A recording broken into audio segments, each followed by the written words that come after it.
Hanya Allah yang bisa melindungi kita manusia daripada bisikan-bisikan syaitan yang menuntun manusia untuk berbuat sombong.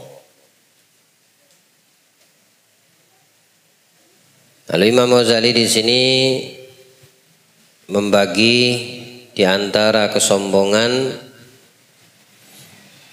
seandainya itu ditujukan kepada Allah, kesombongan itu bagaimana orang sombong kepada Allah? Nah, terhadap apa yang diperintahkan dia tidak mau tunduk, tidak mau dilaksanakannya.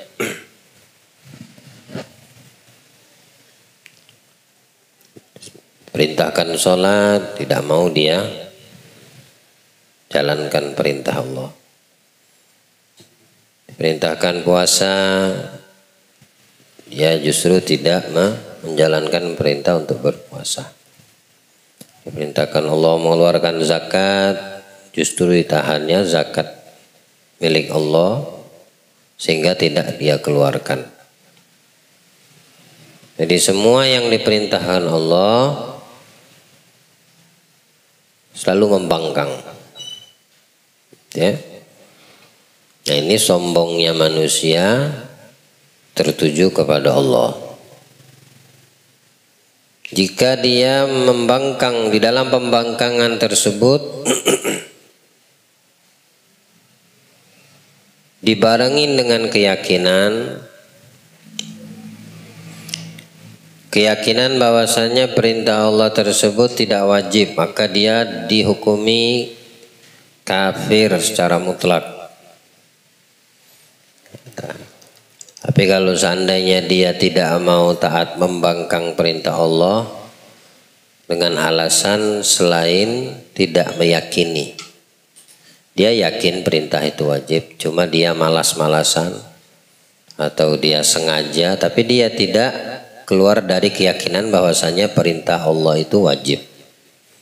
Mana yang diwajibkan Allah, dia tidak mengingkari kalau perintah itu wajib. Hanya saja dia berat daripada nafsunya lebih mendominasi di dalam diri manusia itu.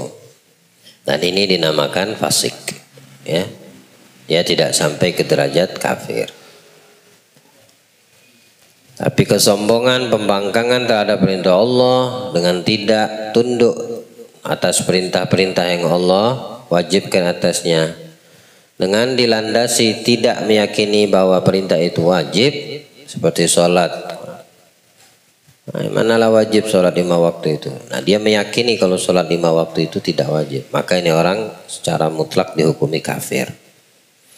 Tapi kalau dia, saya yakin sholat 5 waktu, puasa Ramadan, wajib zakat, haji bagi yang mampu, itu wajib perintah saya mampu. Tapi saya masih kadang-kadang saya lakukan, kadang tidak.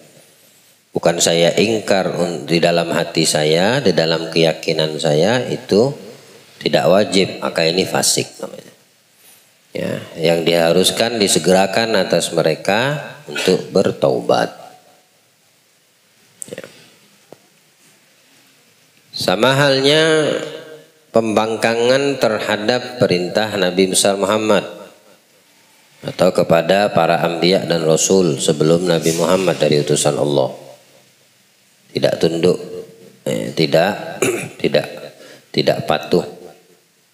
Jika ketidakpatuhannya, pembangkangannya sama di dalam keyakinan itu tidak wajib, maka dia dihukumi kafir mutlak.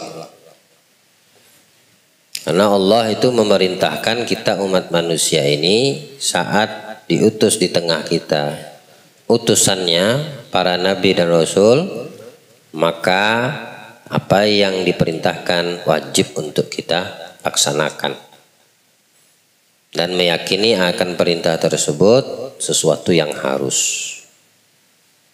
Ya, mana yang diperintahkan untuk ditinggalkan wajib untuk kita tinggalkan, dan meyakini larangan tersebut harus dilaksanakan. Artinya tidak dilakukan dari larangan tersebut, serta meyakini larangan itu hukumnya haram, maka dia tidak dihukumi kafir mutlak. Hanya saja ketika mendominasi pada diri seseorang hawa nafsu yang ada pada dirinya melebihi daripada akal sehatnya, dia terkategorikan fasik, ya, telah melakukan maksiat yang harus disegerakan taubat atas dirinya. Allah Ta'ala dalam Al-Quran menjelaskan wa ma atakumur rasulu fakhudhu, yang didatangkan oleh Nabi dari semua yang diperintahkan, dari semua yang dilarang melalui Nabi para utusan Allah. Fakhudhu, ambil apa yang diperintahkan, ambil laksanakan. Apa yang diperintahkan untuk dilarang, ambil, jangan lakukan. Perintahnya itu. Wa ma nahakum anhu fantahu, yang dicegah oleh para nabi utusan Allah, jangan kalian lakukan, karena dengan itu sama kita mentaati Allah. Jadi taat Nabi adalah bentuk taat seorang hamba kepada Tuhannya. Nah, makanya ketika diperintahkan oleh Nabi, maka sama saja kita menjalankan apa yang diperintahkan Allah. Yang dilarang oleh Nabi, lalu kita jauhi larang itu, artinya sama saja kita menjauhi apa yang dilarang oleh Allah. Nabi mendatangkan ini, ambil. Nabi melarang untuk kita menjauhi ini, jauhi.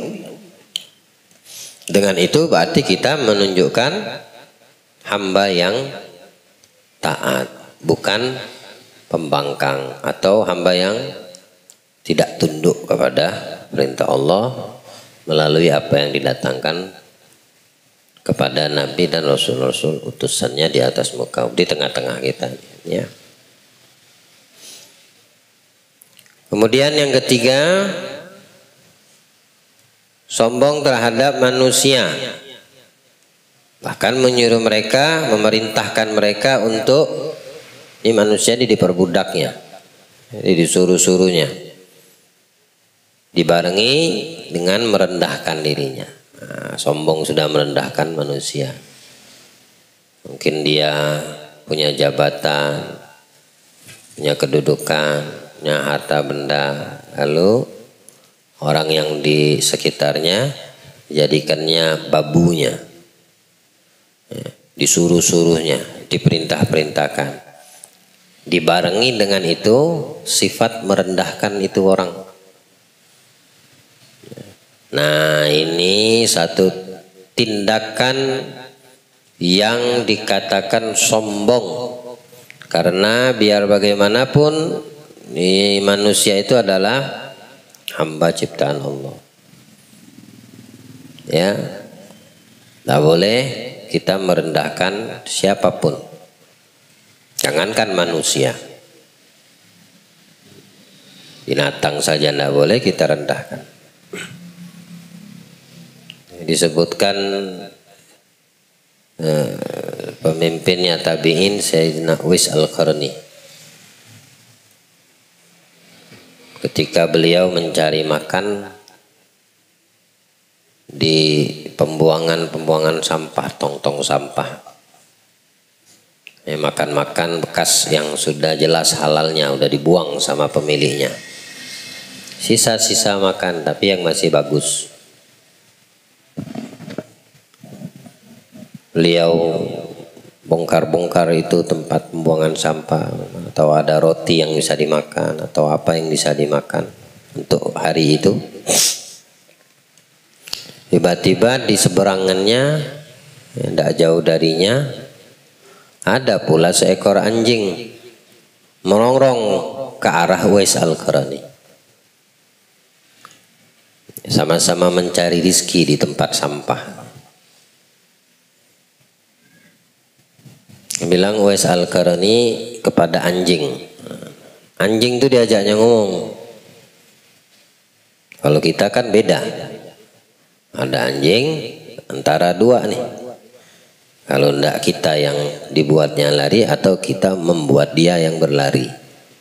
Mungkin dilempar pakai batu, dia yang lari, atau kita mengalah, kita yang lari. Wesal Karani diajaknya ngomong anjing.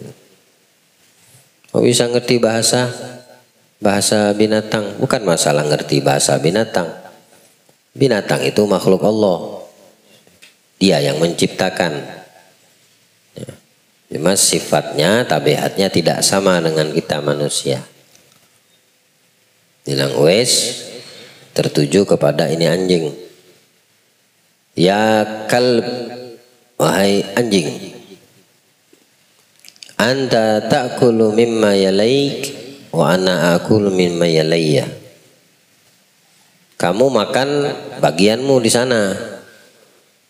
Artinya ya yang di sebelah situ bagianmu, dan aku makan mencari makanan di bagian sebelah sini. Jadi sama-sama kita dapat bagian tempat. Carilah rizkimu di situ, jangan ganggu aku. Ngerong-ngerong tadi, ngusir maksudnya. Karena aku tidak merongrong kepadamu untuk mengusirmu atau menyakitmu. Aku cari bagianku di sini, kamu cari bagianmu di sana. In kunta justas sirat fa anta khairu minni. Kalau kamu berhasil melewati siratal mustaqim nanti pada hari kiamat, maka ketahuilah kamu wahai anjing lebih mulia dari aku. Nah, wa illam ajus sirat, tapi kalau aku yang tidak mampu melewati itu siratal mustaqim, wa in justus sirat, kalau aku mampu melewati siratal mustaqim, maka ketahuilah aku lebih mulia dari kamu. Ya. Lihat bagaimana tawadhu'nya, ini makna mengajarkan arti tawadhu'nya, merendah kepada binatang. Binatang aja diperlakukan seperti itu. Emang binatang ada yang lewati siratal mustaqim? Mana ada binatang yang melewati siratal mustaqim? Ada binatang yang dihisab? Mana ada binatang yang dihisab? Semua akan kembali ke asalnya, tidak kecuali kita. Kita ini kembali ke asal kita tanah, dibangkitkan lagi sama Allah. Nah, di situ ada hari pembalasan, di situ ada yaumul hisab, di situ ada pengadilan, di situ ada tanggung jawab yang harus dipertanggungjawabkan. Disitulah menentukan kita lewat siratal mustaqim selamat atau tidak. Adapun binatang, mana ada melewati siratal mustaqim masuk surga. Nah. Tapi anjing diperlakukan seperti itu oleh ini Uwais Al-Qarni.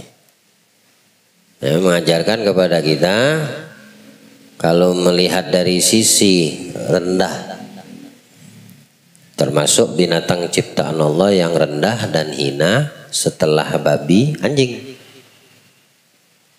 Najisnya saja berat, ya, mencuci dan menghilangkan najisnya berat. Hingga ulama fikih menghukumi tingkatan hadasnya mughalladhah, najisnya najis mughalladhah. Mau itu anjing ataupun babi, dua macam ini aja.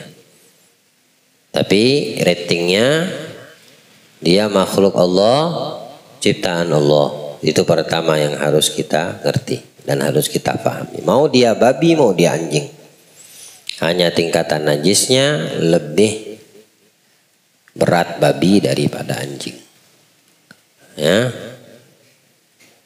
Uwais Al-Qarni sama anjing saja dia tidak merendahkan anjing itu, karena dia paham ini anjing juga ciptaan Allah. Lalu bagaimana ada orang seperti yang dikatakan Al-Ghazali di sini merendahkan diri manusia, seperti memperbudaknya, diperintahnya, dikarenakan sebab dia punya kelebihan si manusia ini. Nah, tindakan itulah yang menjadikan dia dikatakan sombong. Nah, dia telah melakukan satu perbuatan maksiat dosa besar. Ya, dia melakukan perbuatan yang mendatangkan dosa besar. Contohnya Firaun. Ya, semua diperbudaknya.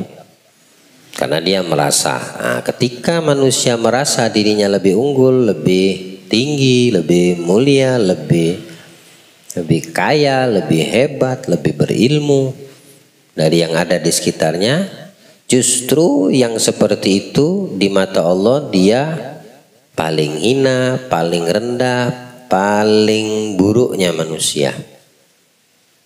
Ya. Sebabnya apa? Dia merendahkan secara tidak langsung Allah. Bagaimana? Merendahkan ciptaannya. Manusia kan ciptaan Allah. Tidak boleh kita rendahkan. Tidak boleh kita sepelehkan. Tidak boleh kita hina mereka. Ada yang tidak beriman kepada Allah. Ketemu orang kafir. Ahlin nar itu. Terus mau ente hinakan. Siapa yang tahu nasib terakhir umur? Bisa jadi sebaliknya, terbalik. Yang kita hinakan dari orang yang tidak beriman, saat itu kita hinakan, besok-besok dia mendapat hidayah, dia beriman. Justru yang menghina murtad, keluar dari keyakinan, naudzubillah.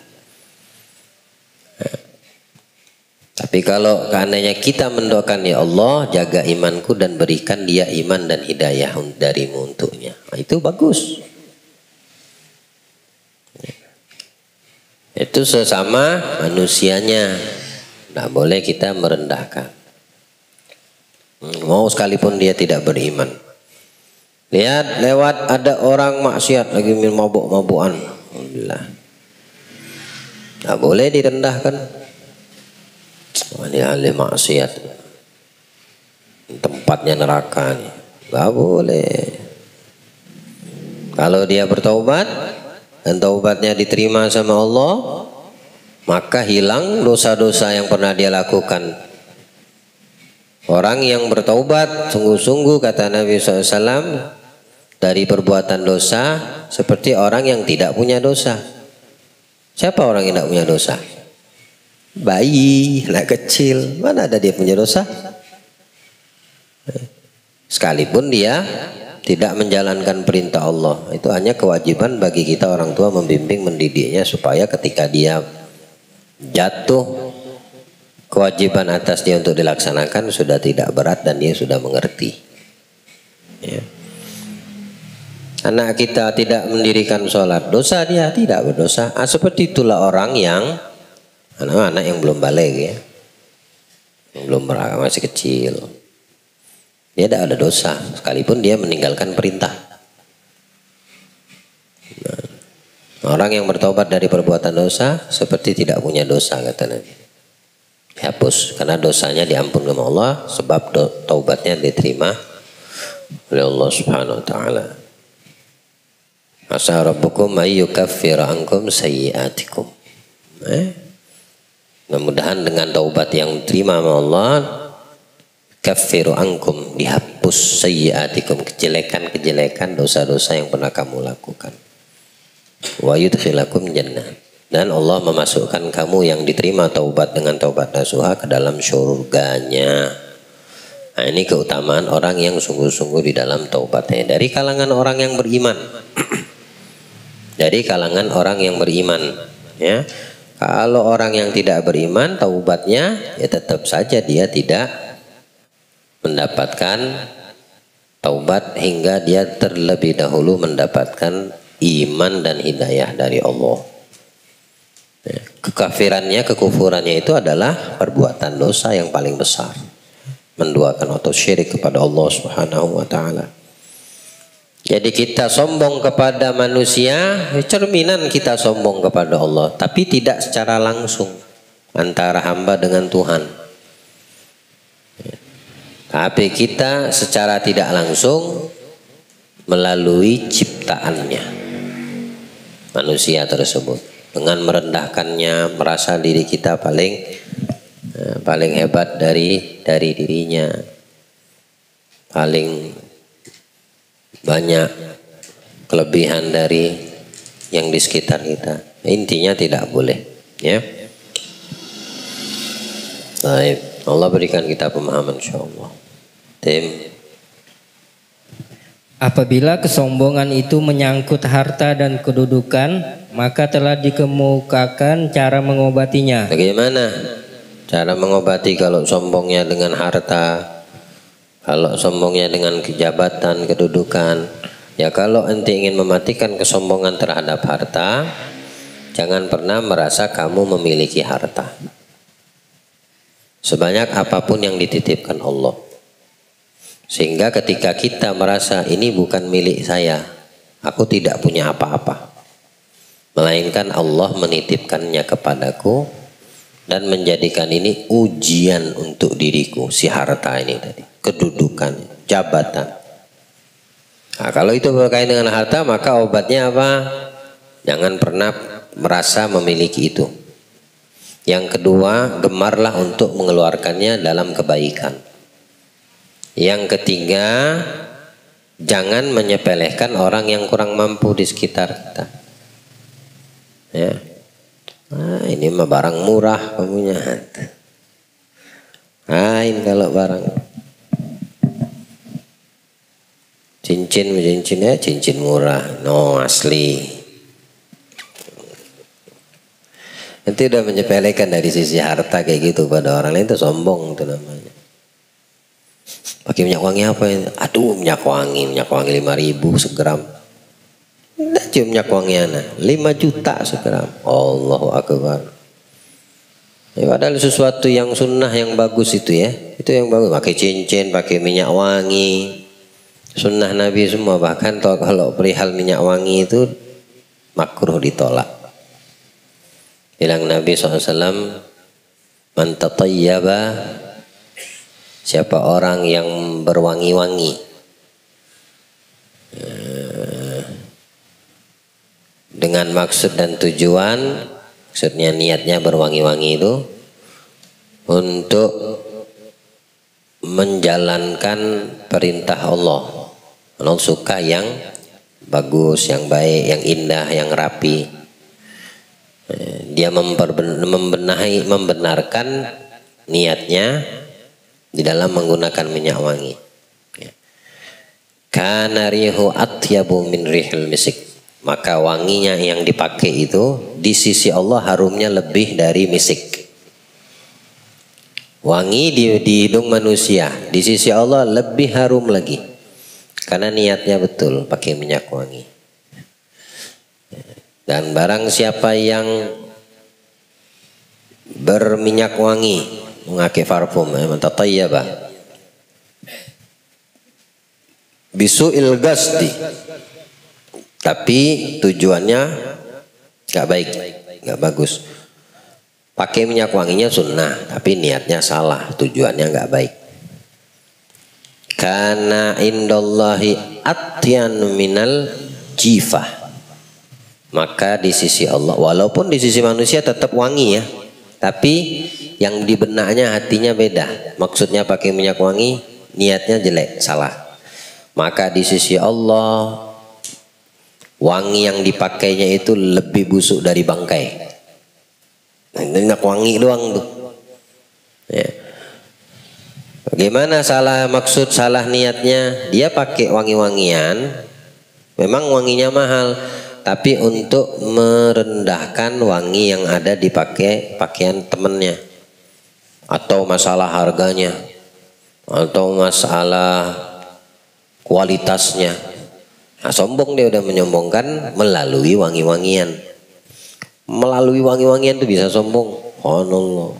Ya, jadi seperti yang di awal-awal kita uraikan, kesombongan ini dia mencakup segala keadaan. Bisa terjadi. Bahkan dari sisi ilmu pun bisa terjadi. Ya, ada orang yang berilmu, ilmunya ilmu agama, tapi dia menyepelekan orang lain ya, terhadap ilmu yang dimilikinya. Nah, ini sombong terhadap ilmu pun bisa terjadi.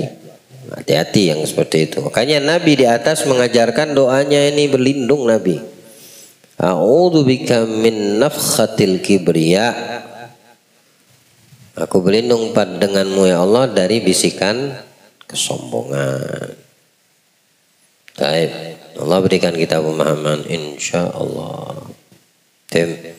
Bila mana dengan melihat kebaikan, maka hal itu bertentangan dengan kebaikan itu sendiri. Kebaikan tidak usah kita lihat, lakukan semua itu lillahi ta'ala. Jadi kita tidak ingat dengan akan kebaikan yang pernah kita lakukan. Ya. Tapi kalau untuk kebaikan yang orang lakukan jangan dilupakan. Paham maksudnya? Anda berbuat baik kepada sesama, jangan kamu ingat kebaikanmu. Kalau kamu ingat kebaikanmu, berarti menandakan tidak ada keikhlasan. Nah itu akan menimbulkan sifat angkuh, sombongan dari amal baik. Allah, dari amal baik bisa menimbulkan kesombongan. Baik. Bila mana dengan melakukan kebaikan-kebaikan, ilmu dan amal, maka haruslah dilakukan karena Allah. Lillahi ta'ala. Apabila ia menggunakannya. Tahu ciri-ciri amal ikhlas karena Allah? Ya salah satunya tadi, dia tidak pernah ingat baik yang pernah dilakukan. Ada orang yang berbuat baik 10 tahun yang lalu, masih ingat dia? Nah, tidak sedikit juga yang mengungkit-ungkit kebaikan yang pernah dia berikan kepada saudaranya. Baik itu mengungkit-ungkitnya langsung kepada yang bersangkutan atau pada dirinya sendiri dengan benaknya. Ya. Kita berbuat baik pada orang, tiba-tiba kita minta tolong kepada orang tersebut yang kita baiki sekian waktu yang lalu. Tidak dibantu sama dia. Dia diam, tidak dia ngomel kepada, tapi dia menggumam di dalam dirinya. Ngomong sama dirinya sendiri di hatinya. Dulu ku bantu, sekarang dia tidak mau bantu. Nanti dia sudah berlaku sombong.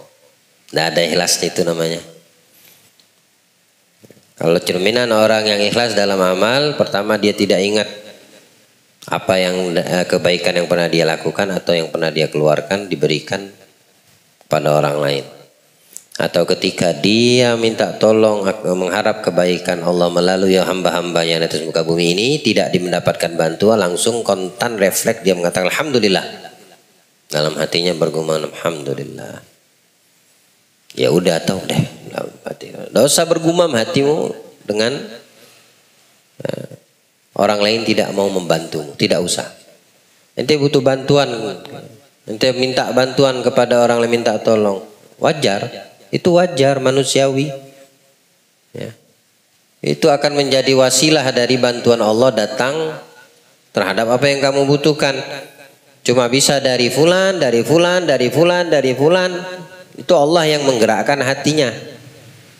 Nah, dari 10 manusia yang kita datangi untuk meminta bantuan dan kebaikan dari tidak kita dapatkan, jangan bergumam. Udah, alhamdulillah, tinggalin. Husnuzon aja, mungkin dia belum bisa bantu. Mungkin dia, jangan kita bergumam, "Wih, rumah kaya, mobil besar, tak bantu, tak bisa." Jangan, percuma yang seperti itu. Ya. Husnuzon aja, baik sangka kepada Allah dan baik sangka kepada ini manusia. Bagaimana baik sangkanya? Kalau yang tadi kan gambarnya buruk sangka. Oh, rumah gede, mobil komplit, motor aja berjejer, banyak tuh parkirannya. Itu udah buruk sangka. Masa minta bantuan 100.000 aja nggak bisa dibantu? Jangan, itu namanya buruk sangka. Husnuzon aja. Banyak mobil, mungkin titipan tetangga. Ada yang numpang parkir, ya. Mungkin itu orang amanatin sama dia untuk dijaga, yang punya berangkat. Pokoknya bikinlah 70 prasangka baik di dalam dirimu, ya. Daripada kamu sekali melakukan satu perbuatan namanya buruk sangka. Lebih baik ciptakan yang bagus 70 prasangka baik. Sehingga tidak memberi celah untuk syaitan berbisik karena dia tidak bisa atau tidak mau membantu. Kalau berbaik sangka kepada Allah, jangan juga buruk sangka kepada Allah.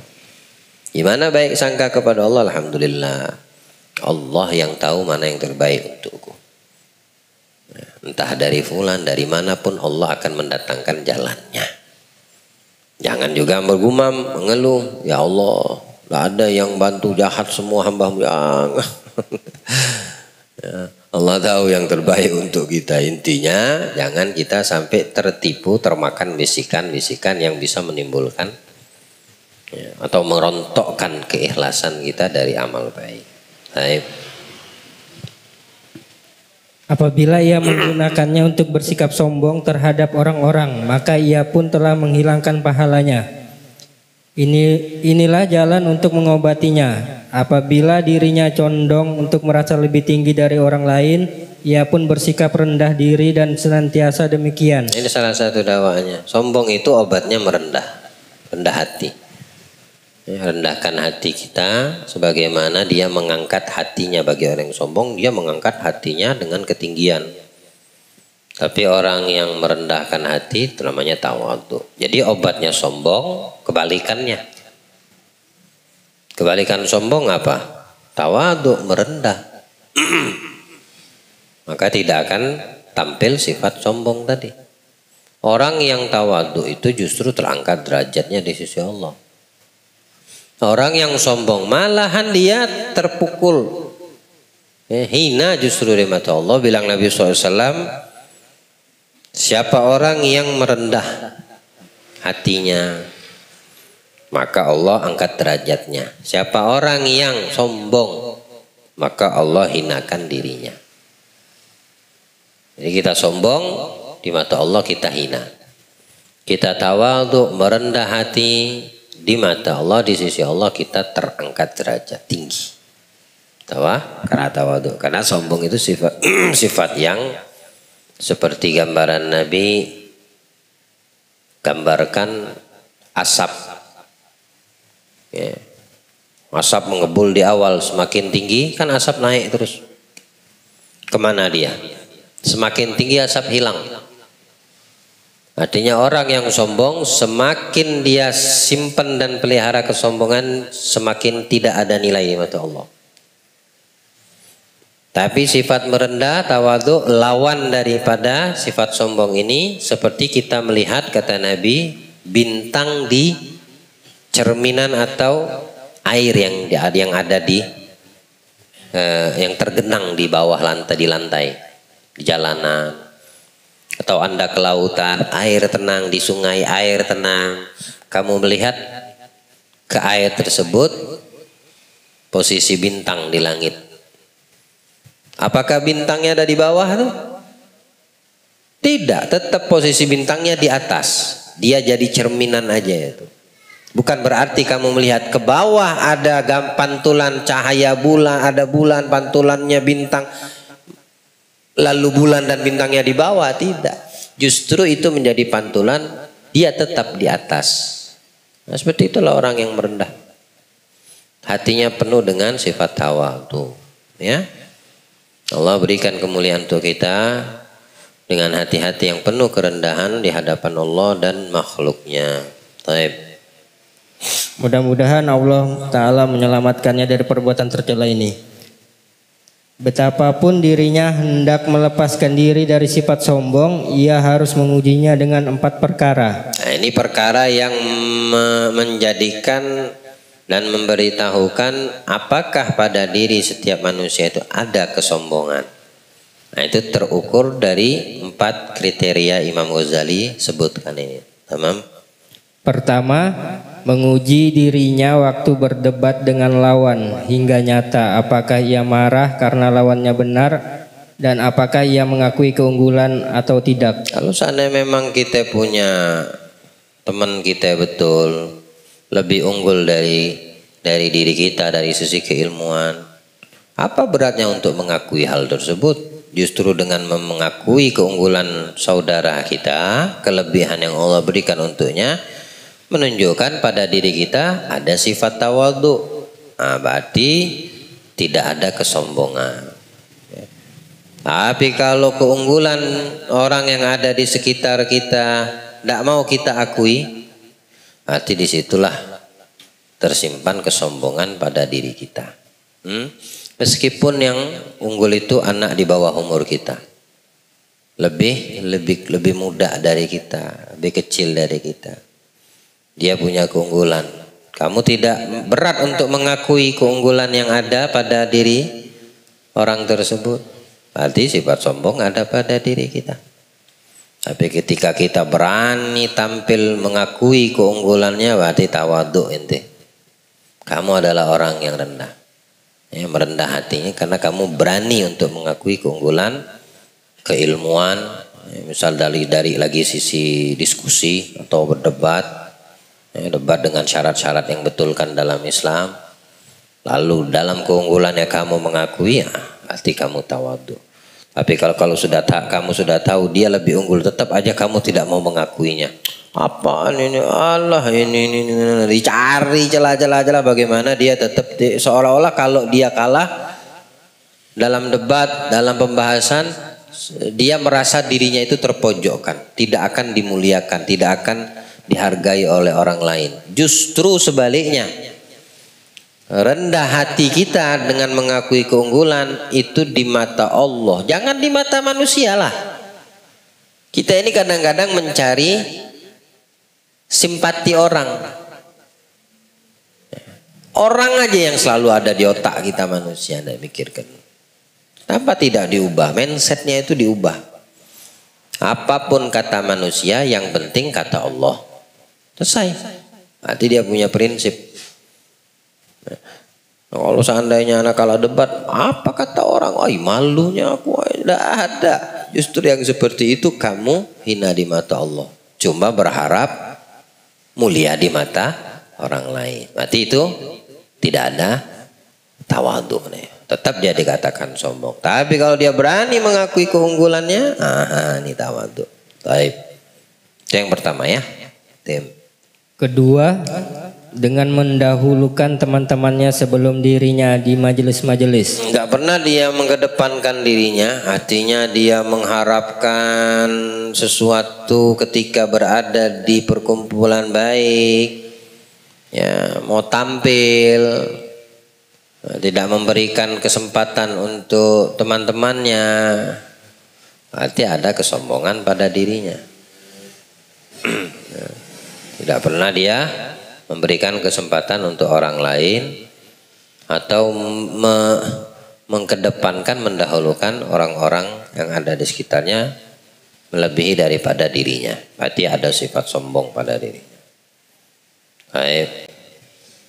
Ketiga, dengan membawa barangnya ke rumahnya berupa makanan dan lainnya. Pernahkah kita bantu? Ya, ada orang bawa barang belanja, lalu kita tawarkan diri, ayo sini nanti anak bantu, bawa ke rumah. Itu sikap seperti itu menunjukkan ada sisi tawadhu pada manusia tersebut. Dia bisa meringankan, bukan meringankan itu dengan membiayai barang-barang yang dibeli atau dibelanjakan oleh si fulan. Meringankan bawaan, meringankan bawaannya. Dia belanja 2 kompek, dia bantu bawa 1 kompek. Itu ada sisi tawadhu pada manusia seperti itu. Tidak dia biarkan 2 kompek dibawa berat-berat. Kalau yang punya, yang memiliki tidak mau, ya jadi masalah. Tapi kamu sikap menawarkan untuk meringankan bawaan saudaramu, itu cerminan orang yang rendah hati. Kalau dia tidak mau, ya jadi masalah. Tidak perlu kamu paksa-paksa, karena itu hak milik dia. Dia yang mau bawa. Atau mungkin dia tidak mau memberatkan, tidak mau merepotkan kamu, gak jadi masalah. Yang penting dari sisi kita menawarkan untuk meringankan bawaan dia. Ya, membantu aja, meringankan. Tanpa kita berharap, dari semua amal baik itu mesti kunci utamanya adalah itu tadi yang sebelumnya, terhadap Allah semata. Lillahi ta'ala. Baik. Ini termasuk sunnah. Ia kerjakan pekerjaan-pekerjaan di rumahnya dengan pelayanannya dan makan bersamanya. Tapi kalau kita menawarkan dia mau, ya udah tolonglah bantu bawa 1 ini. Jangan dibohongi, jangan pura-pura doang. Anda bercanda aja, bawalah sendiri kau. Ya, ringan aja itu. Anda boleh. Ya. Seperti itu berarti dia mempermainkan saudaranya. Ini anak bantu bawa tentengan, nanti aku bawa. Oke, kata si temannya tadi. Anda jangan berat betul itu, kau bawalah sendiri, lah boleh. Ya, aku tuh cuma iseng-iseng aja, boleh. Kalau betul-betul mau bantu, bantu. Kalau kamu betul membantu, ada sisi rendah hati pada dirimu. Atau kalau ada pelayan di rumah, jangan dianggap babu, jangan dianggap pelayan. Ajak ngobrol biasa, tanya apa kabar, sudah makan belum. Nah, jangan dianggap seperti babu pelayan di rumah. Iya, kamu memang bayar dia bulan, karena itu kan pekerjaan dia. Kita makan keringat dia, kita makan tenaga, wajar kalau kita atau dia buka harga. Gak jadi masalah, namanya bekerja. Tapi di dalam bekerja tidak boleh seorang atasan sama bawahan dia rendahkan. Kau kan bekerja sama aku. Tidak boleh seperti itu.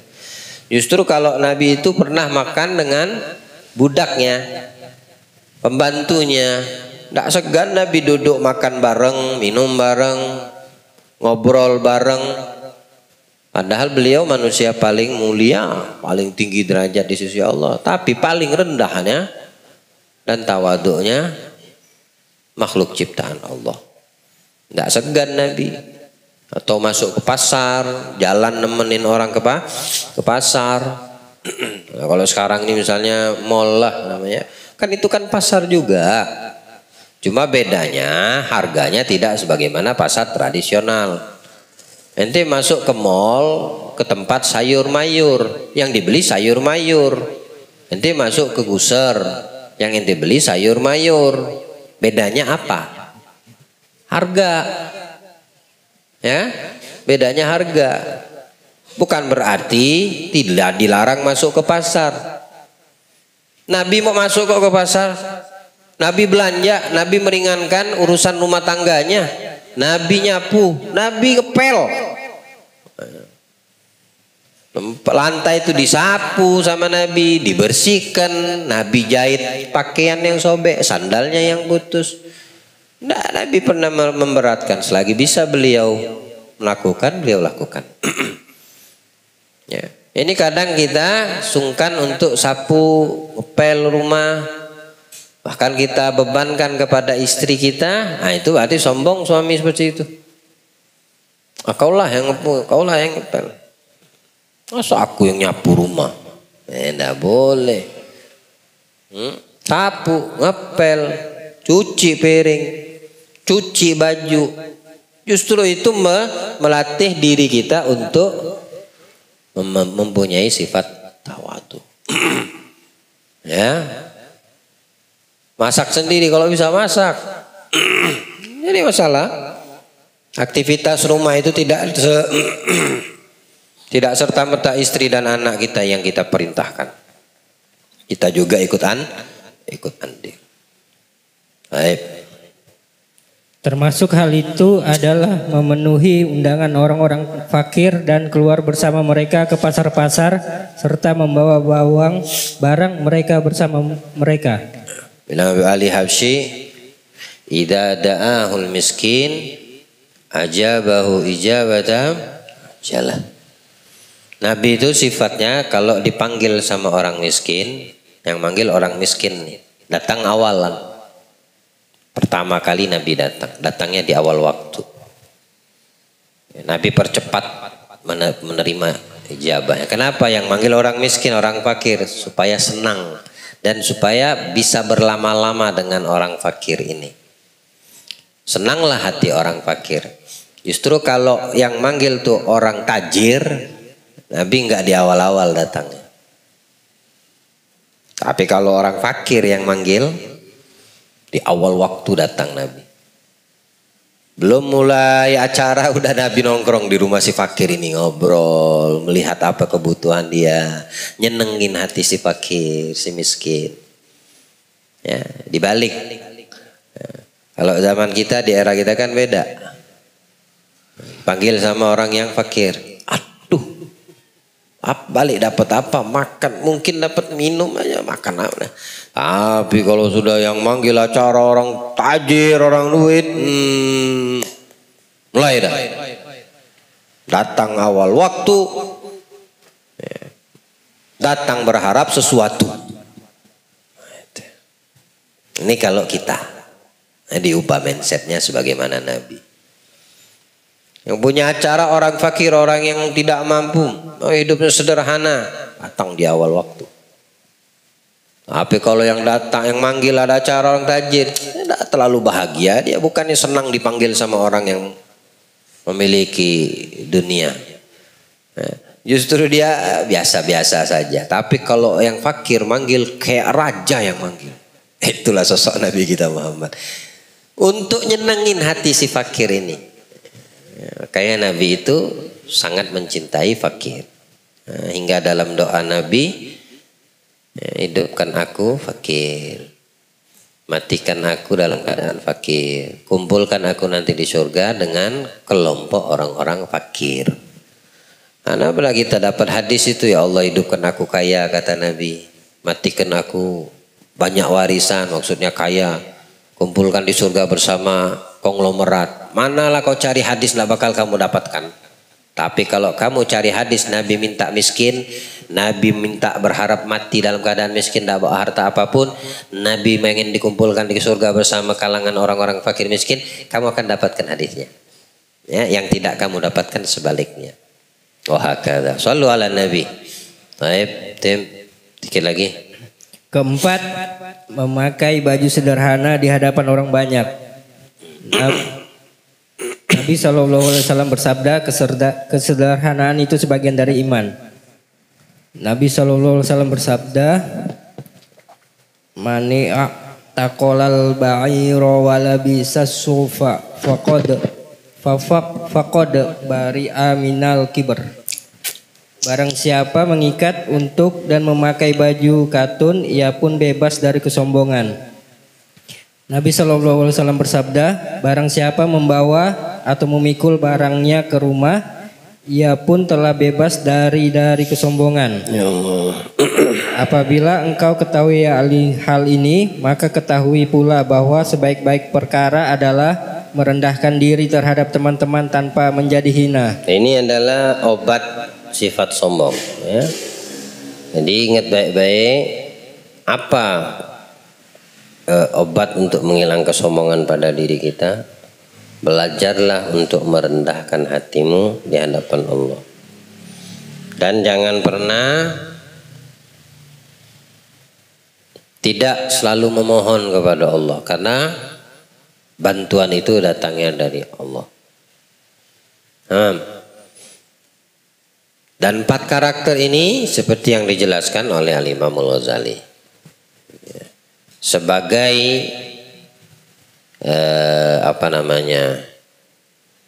satu penilaian apakah di dalam diri kita ada sifat yang dibenci sama Allah, yaitu namanya sombong. Kalau ada di dalam diri kita 4 kriteria Imam Ghazali di sini, maka perbaikilah, hilangkan, selalu minta kepada Allah perlindungan, ya.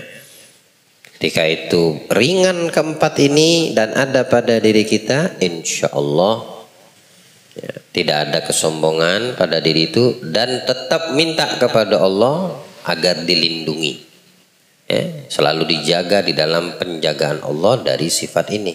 Karena kalau kita kagak bisa bersyukur, balik lagi nanti dia, balik lagi sombong. Ya, Nabi SAW mengatakan kesederhanaan itu sebagian dari iman. Tawadu, merendah itu sebagian dari iman. Oh, mana sebagian? Kalau 100 itu 50-nya. Tawadu itu separuh dari iman. Ya. Sifat malu itu separuh dari iman, bilang Nabi. Nah, itu maksudnya tinggal kita sempurnakan sisa separuh yang lain supaya 100%. 100% apa? Sombongnya hilang, tawaduknya yang perfect. Sempurnakan. Dengan tawaduk sudah dapat separuh iman. Sisanya apa? Jangan ujub, jangan hasud. Ini yang berkaitan dengan kebinasaan hati manusia. Perkara-perkara yang membinasakan, mencelakakan diri kita. Paling besar dan paling berat adalah perkara sifat sombong. Sallallahu alaihi wasallam. Allah berikan pemahaman untuk kita dan jadikan perkumpulan kita ini menjadi sebab Allah memuliakan untuk kita sifat tawadhu. Menjadi sebab perkumpulan kita Allah hilangkan dan angkat dari diri kita jika terdapat sifat-sifat sombong yang dibenci Allah. Dan Allah jadikan dengan kebaikan-kebaikan yang hadir pada malam hari ini terangkat derajat kita di sisi Allah, dunia kita dan akhirat kita. Orang tua kita dan orang-orang yang ada di sekitar kita mendapatkan keberkahan daripada ilmu yang kita pelajari dan doa-doa malaikat yang terpanjatkan insyaallah. Amin Allahumma amin. Allahumma inna nas'aluka al-'afwa wal 'afiyah wal mu'afat damma fid dunya wal akhirah. Ya Rabbi ya muhawwilal ahwal hawil halana wa halil ummah wal muslimin hasan hal afina min ahlil dhalal wa fi'li ahlil juhal. Sallallahu alaihi wasallam Muhammadin wa alihi wa sahbihi wasallam. Alhamdulillah rabbil alamin.